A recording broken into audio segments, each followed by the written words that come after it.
Humano Derecho Radio Estación presenta.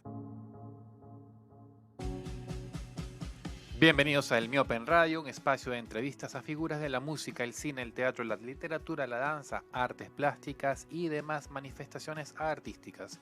Soy Humberto Sánchez Amaya y te invito a que te relajes y escuches. Y si te animas, puedes impulsar este lugar de diálogo a través de la cuenta en Patreon, El Miope Cultura. De todas formas, abajo en la descripción encontrarás el link, un pequeño impulso para mantener estos lugares de encuentro y para compartir.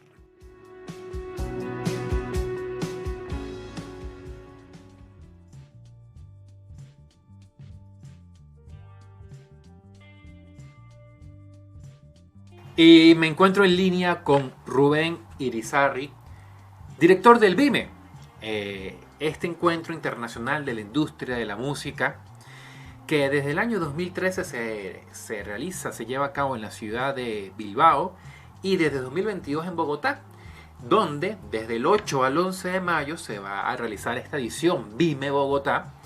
Y Rubén Irizarry, director, está en línea con nosotros para hablarnos de esta actividad, de este encuentro. ¿Cómo estás, Rubén?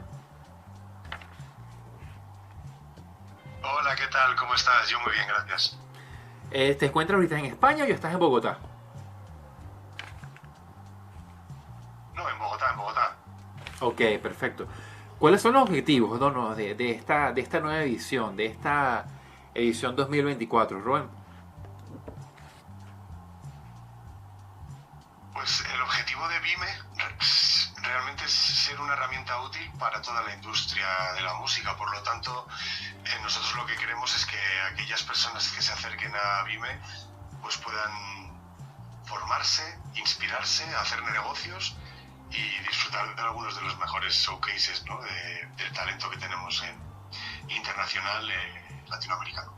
Mira, Rubén, de acuerdo a la experiencia que ya ha surgido desde el año 2022-2023, ¿qué conclusiones llegas tú como director de toda esta experiencia que se ha vivido desde que se hace en Bogotá, ¿no?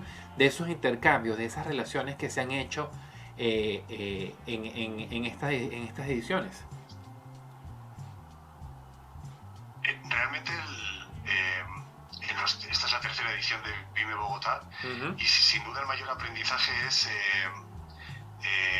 la energía y de alguna manera lo bien recibido que ha sido el evento, no solo por parte de la industria musical en Colombia, sino en toda Latinoamérica, ¿no? Tenemos pues el año pasado tuvimos más de 2.000 asistentes, pero es que prácticamente el 70% de los asistentes eran de fuera de Colombia. Por lo tanto, la internacionalización es una de las claves de BIME y es una de las cosas que más nos entusiasma, ¿no? Porque precisamente lo que pretendemos es generar rutas tanto artísticas como profesionales para la industria que se salgan un poco de la ruta establecida habitual en la industria, ¿no? Que suele ser la anglosajona. Claro. ¿Cuáles, según tu criterio y según la expectativa, ¿no? o la experiencia, cuáles consideras que son las fortalezas que tiene la industria latinoamericana en este momento y también cuáles son esos retos? A ver, yo creo que una industria creativa, una industria cultural, su mayor potencial es la creatividad, es el talento, el centro de todo son los y las artistas. Sin ellos no habría industria. Y efectivamente ahora mismo lo que estamos viendo es que el talento artístico en toda Latinoamérica pues es brutal, ¿no? Estamos viendo en todos los charts de los principales plataformas de streaming o listas Billboard, etcétera, como los artistas latinoamericanos están ahora en el top 10 de una manera que yo creo que nunca antes no se había visto. Por lo tanto, que el talento esté ahí arriba facilita que también la industria pues esté a la misma altura. ¿Y los retos? ¿Cuáles serían esos retos, Rubén? Los retos realmente es independientemente de los recursos que tenga cada mercado, es el poder afrontar el futuro preparándonos y teniendo la anticipación para que veamos en aquello que preocupa a la industria una oportunidad, ¿no? Y para eso hay que formarse, para eso hay que tener la mente abierta. Para eso hay que también compartir, es muy importante. De hecho, este año en Vime Bogotá uno de los puntos clave es también el asociacionismo, ¿no? Y ahora estamos hablando de inteligencia artificial, ¿no? Que es como el topic más nombrado, ¿no? Dentro de la industria. Pues es verlo de una manera positiva y es ver cómo podemos de alguna manera embarcarnos en estos proyectos sin miedo, sino viendo que bueno, pues que la vida sigue y que la industria de la música tiene que adaptarse de la mejor manera posible, ¿no? Y para eso también, pues, obviamente está la regulación, está la creatividad, pues, hay temas de derechos, hay temas artísticos y creativos, y ahí pues va a haber un montón de conversaciones, ¿no? Acabas de mencionar un tema que sin duda forma parte del debate actual, que es la inteligencia artificial, y es un tema que a muchos asusta, ¿no? Por lo que representa y quizás todavía por lo incomprensible que es para algunos sectores, para algunas personas, ¿no? ¿Cómo consideras tú que se puede aprovechar a favor de la industria musical esta innovación que representa la inteligencia artificial?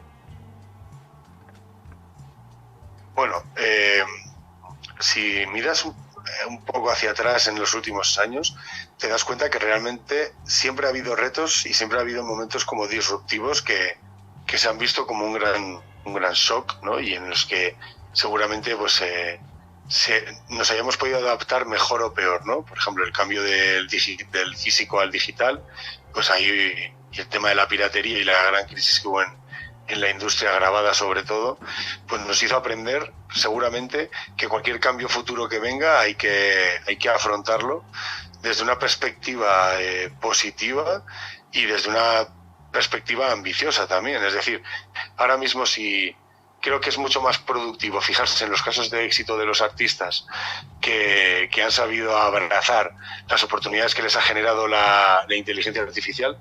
Y, por ejemplo, tenemos un ponente, Dauda Leonard, que entre otros proyectos ha sido manager de Grimes, que ha sido una de las artistas, ¿no? Quizás una de las abanderadas del uso de la inteligencia artificial, y seguramente esa es una de las charlas en las que más vamos a poder aprender el cómo afrontar estos retos. ¿Me decías?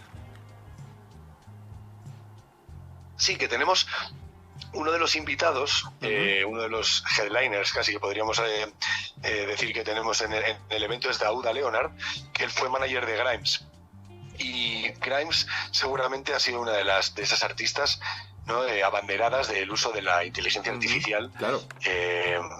Y cómo ha podido sacar provecho de todas las oportunidades generadas tanto en el uso creativo, en el uso creativo compartido,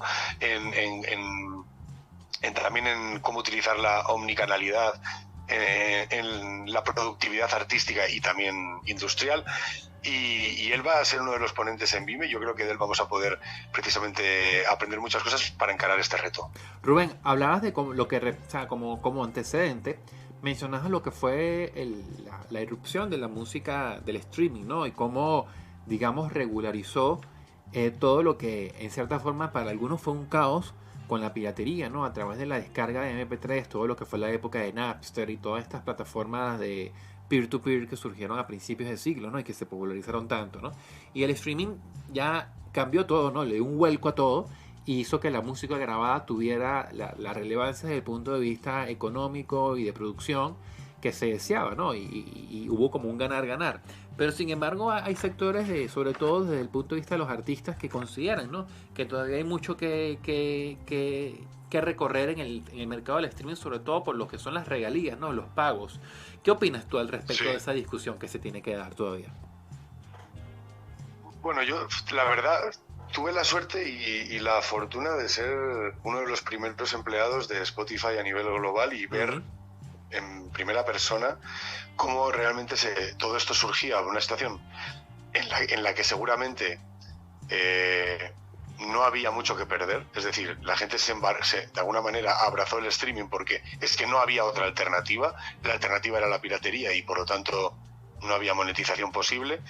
Y poco a poco se ha demostrado que efectivamente sí que se han ido generando ingresos. Yo creo que el tema de debate es en cómo se reparten esas regalías, en cómo va a ser el futuro de esas regalías, porque además muchas veces hablamos de un player, ¿no? Que es Spotify, pero es que hay otros, y precisamente puede que si alguno tome la decisión, ¿no? Recientemente leí noticias de que Deezer ya estaba planteándose el poder cambiar ese modo en que iba a repartir, ¿no?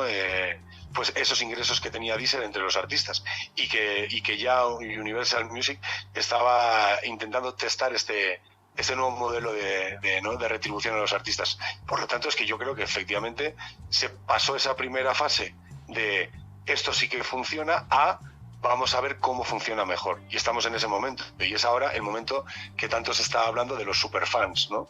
Y eso es otro de los topics que vamos también a abordar en Vime, que yo creo que es muy importante, ¿no? No tanto el cuánta gente te escuche, sino realmente cuánto de fiel es tu público, ¿no?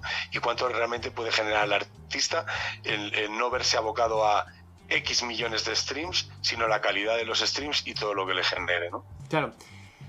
Rubén, a esta edición que se realizará del Vime entre el 8 y el 11 de mayo, la semana que viene, sin duda, como artistas venezolanos estarán Anaquena y Vera de la Cruz, además de otras personas vinculadas a lo que es la industria en el país, ¿no?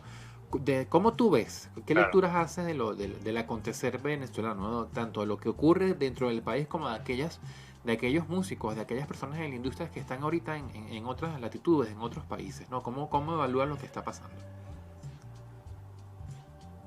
Realmente yo me parece que hay una parte similar en Venezuela de lo que igual pudo ocurrir en Colombia hace unos años, y es que realmente el talento va muy por delante de lo que quizás es la industria, pero es normal, quiero decir, es que es lo lógico, lo ilógico sería lo contrario, es decir, es el talento el que mueve luego la industria, y ahora mismo lo que estamos viendo es que Venezuela está exportando un montón de talento súper potente, ¿no? El otro día hablábamos también de bandas como pues, Rawayana, también de cómo están teniendo éxito en Europa o en Estados Unidos, ¿no? Entonces yo creo que para mí realmente el futuro de la industria y de la música venezolana es un futuro prometedor realmente, aunque Venezuela siempre ha tenido un talento indiscutible, ¿no? O sea, eso es la parte de cultura y tradición, también ayuda mucho a que esos jóvenes artistas tengan un pasado en el que poder mirarse, que para mí es fundamental. Claro. Siento también una lectura sobre el intercambio cultural entre España y Latinoamérica, ¿no? Dime si me equivoco o no, pero en el pasado sentía que había una penetración importante de los artistas españoles en la región, ¿no? Entiéndase Mecano, en el caso del rock estaba Héroes del Silencio, había como una Marta Sánchez, Serrat, Sabina, había una repercusión importante en el resto de Latinoamérica. Sin embargo, a los artistas latinoamericanos les costaba un poco más llegar a España. Siento que eso ha cambiado. ¿Qué tú crees que se debe a ese cambio y si percibes que ha habido un cambio? Sí, ha habido un cambio evidente. O sea, en el uso y la costumbre española, yo creo que siempre ha habido un cierto arraigo de la música tradicional y popular de varios países latinoamericanos, y sí que llegaba música de Latinoamérica, pero no al nivel que hay ahora mismo, que realmente prácticamente en todos los charts que hay en España lo que apenas hay es música anglosajona, y era algo relativamente frecuente en los 80, 90 o 2000, ¿no? Entonces, yo lo que creo es que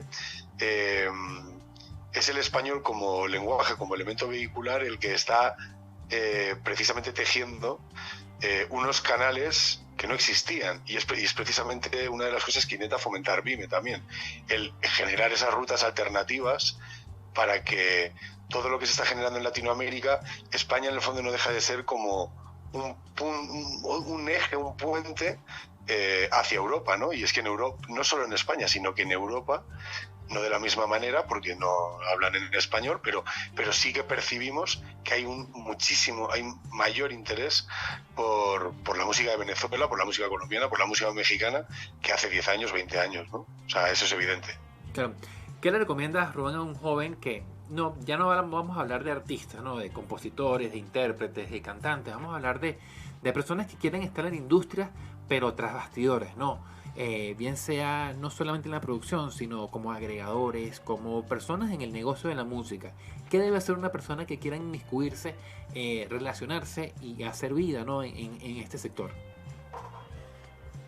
Pues yo te diría que como cualquier otro sector, entiendo que también este tiene un punto, ¿no?, de diferente, porque todas las industrias creativas tienen una parte también, ¿no?,